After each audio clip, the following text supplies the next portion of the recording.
Hello everyone and welcome back to the channel. So before we get started, as usual, don't forget to give us a like and a subscribe for more EV content. So today we have a special edition, which is a auto show edition. So as you may or may not know, the past weeks had the Shanghai Auto Show, which is probably the biggest auto show event in the year. Well, actually it's only every 2 years, but nonetheless, everyone shows up for the Shanghai Auto Show and we're here to bring you our highlights. So let's get into it.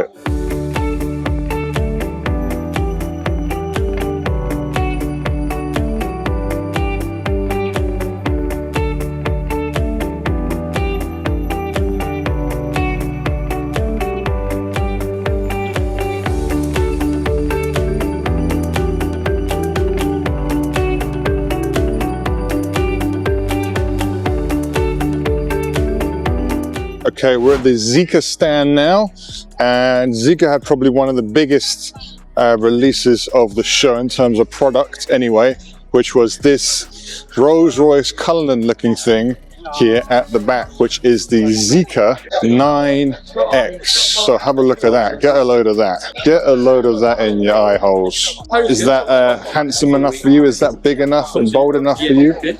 So this is the Zeekr 9X, kind of similar to the 009 in terms of design language. So it uses the old design language from the first generation. So same as the Zeekr 001, same as the Zeekr 009. That this design language with the massive grille at the front looks better for this type of car, for this kind of like super luxury or high level luxury. So we have the big grille at the front here, big radiator looking thing, same as on the 009. Front hood actually looks very Rolls-Royce actually, very flat and grand. So the interior of the 9X has not been revealed yet, but we do have some statistics. If you look very close, you can actually see there's a diamond kind of pattern that goes across the light here. So it's built on the SEA architecture, and it's going to come in a number of powertrains, pure electric and extended range electric vehicle, I believe, and it alleges to have a 0 to 100 time of just 3 seconds. So this thing is going to be like a beast, just like the 009 and pretty much every other car in the Zeekr range. Hugely overpowered, but it's one of those cases where I suppose it's good to have the power just in case, right? The Audi stand, we have the new Audi E5 Sportback. So this is actually, unfortunately, it's a China market only vehicle, at least for the moment. And this is a kind of joint project between Audi and Shanghai Automotive. So it's kind of Audi designed, Audi branded, but the platform it comes on is from Shanghai Automotive. They call it the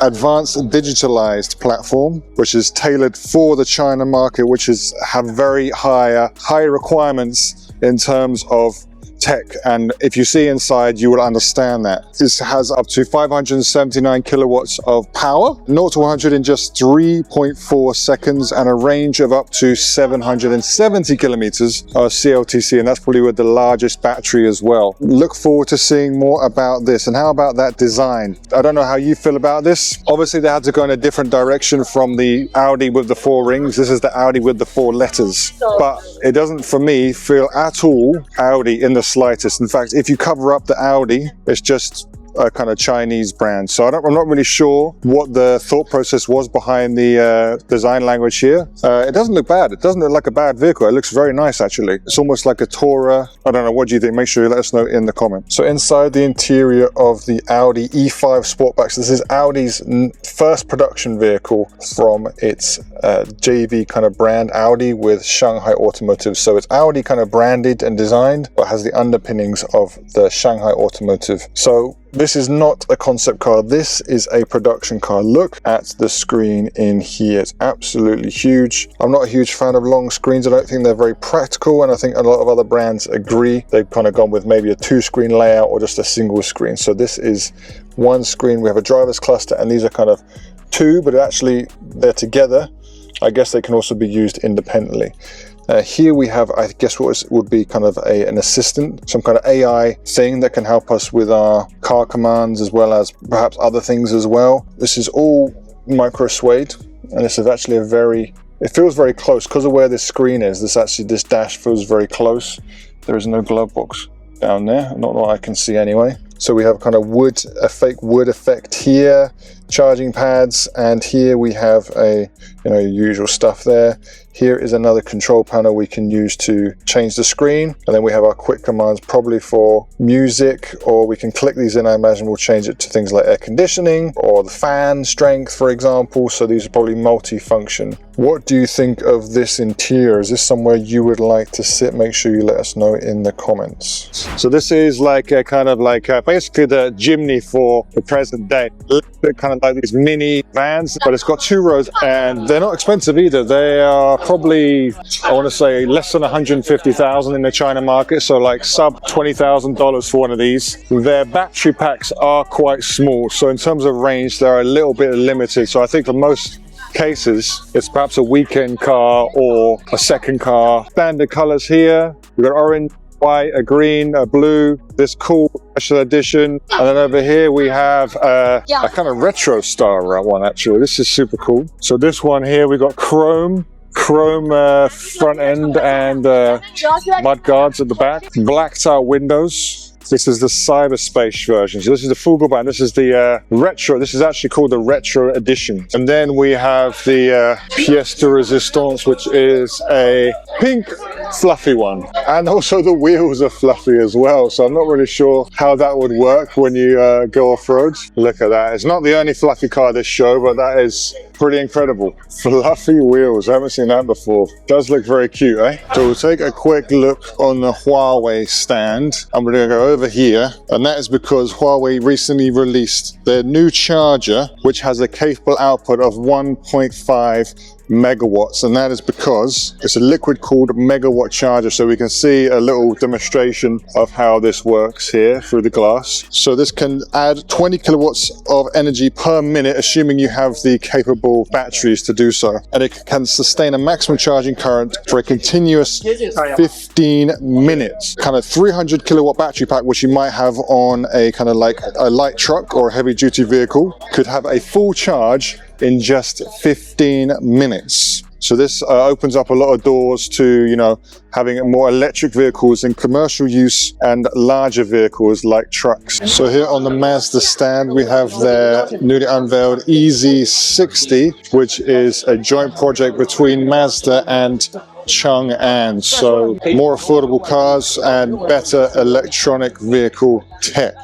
So this one here, 50-50 weight distribution, expected to be 600 kilometers of range for the pure electric version, and maybe a bit more, maybe over 1,000 for a PHEV version. So this is a great size SUV. Is probably a bit of a stretch. It's a very small size SUV and a very low. Inside there is a 26.45 inch 5K center display and a virtual 3D heads-up display as well. 23 speakers, 3D surround sound. What do you think of the Mazda EZ60? Make sure you leave your comments below. And BMW actually not one of the busiest stands, but we'll come on here anyway. So we have their Skytop, a BMW concept here. This is actually very nice. So this is a soft top, and then we also have another one of the Neue Klasse concepts. So this is the BMW Vision Neue Klasse X. So we can see the signature, light signature in the front, so the kidney grills in the front there,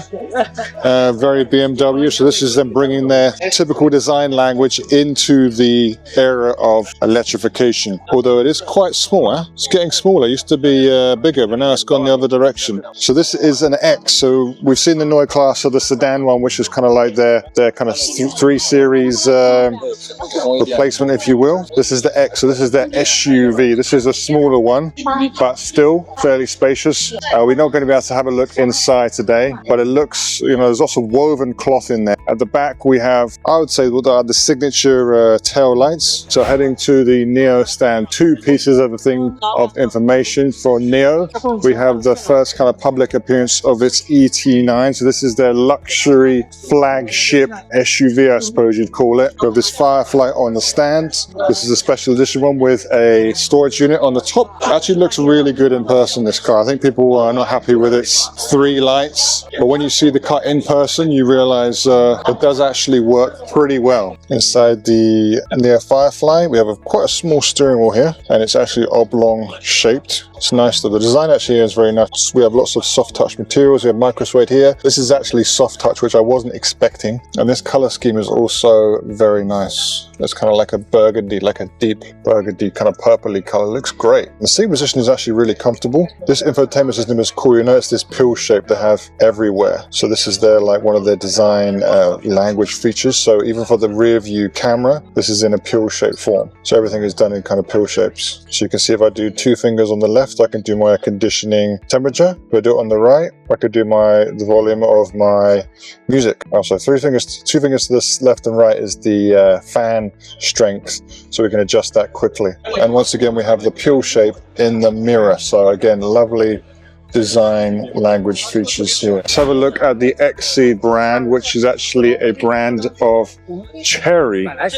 So we had the global debut of this one here, the Xceed Tianji. So this is a concept car. It's kind of futuristic, kind of robot-y style. We've got a floating roof. We've got some Land Rover inspired proportions. You know, Chery did actually help Land Rover make their cars in China, and I feel like they borrowed some of the blueprints from them. 222, so 6-seater. This is going to be a hybrid car, so a 2-litre engine. So a nice design, a very bold design. Definitely like Evoque vibes here, especially at the front.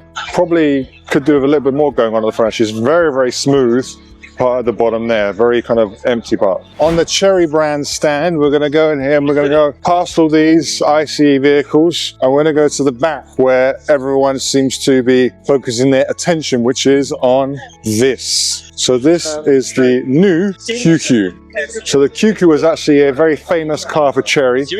Probably about 15, 20 years ago now. It was one of their first mass-produced vehicles that became very, very popular in China. It was not a good car. It was very dangerous, but it kind of like got a lot of people on the roads and actually helped to bring a lot of new drivers to China's streets. What the plan is of this one, I'm not sure.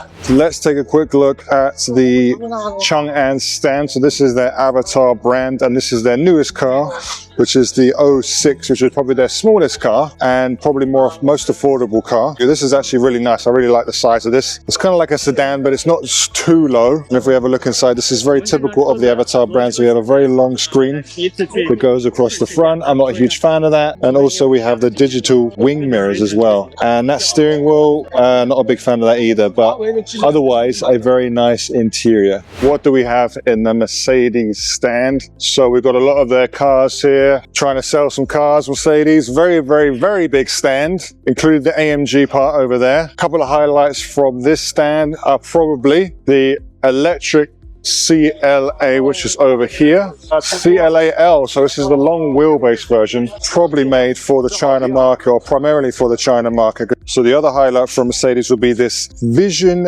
V, which is a concept, kind of MPV concept. They're going for super high-end luxury. Of course, this is just conceptual stage, but this is what they call a grand limousine. So a very, very high-level limousine. So luxurious in every possible way. But we can see it's going to be perhaps their new generation of electric MPV. So we've already done part of the show, and I don't know what your impressions are so far. Make sure you leave your comments below. But for me, I feel there are a couple of things about this year's show which are a bit different from previous shows, especially in China. You probably noticed there wasn't any huge, massive amount of big releases this Shanghai Auto Show, not like last year or the year before. It seems like the brands have calmed down a little bit. I'm not sure if this is something they've been told to do or something that they've decided to do together as an industry, but could partially be down to the lack of appearance of Xiaomi. You know, Xiaomi over the last few years has got loads of attention at the auto shows, but this year they had a stand, but they didn't even have a press conference, and they didn't bring their U7, which everyone was expecting. That was the first thing. The second thing I noticed from this year is that there's a lot of SUVs. Everyone seems to be getting into the SUV game, and like perhaps soft core, so kind of hardcore looking, but actually not hardcore at all. And also actual hardcore stuff. So brands which have no business and no history in SUVs and off-roaders are going into this. This seems to be a growing segment here in China. In fact, our tour is not over, and I imagine we've still got a few off-roaders to go. So let's keep going and see if we can find any more. Our tour of the Shanghai International Auto Show continues in the next episode. So be sure to subscribe subscribe so you don't miss out.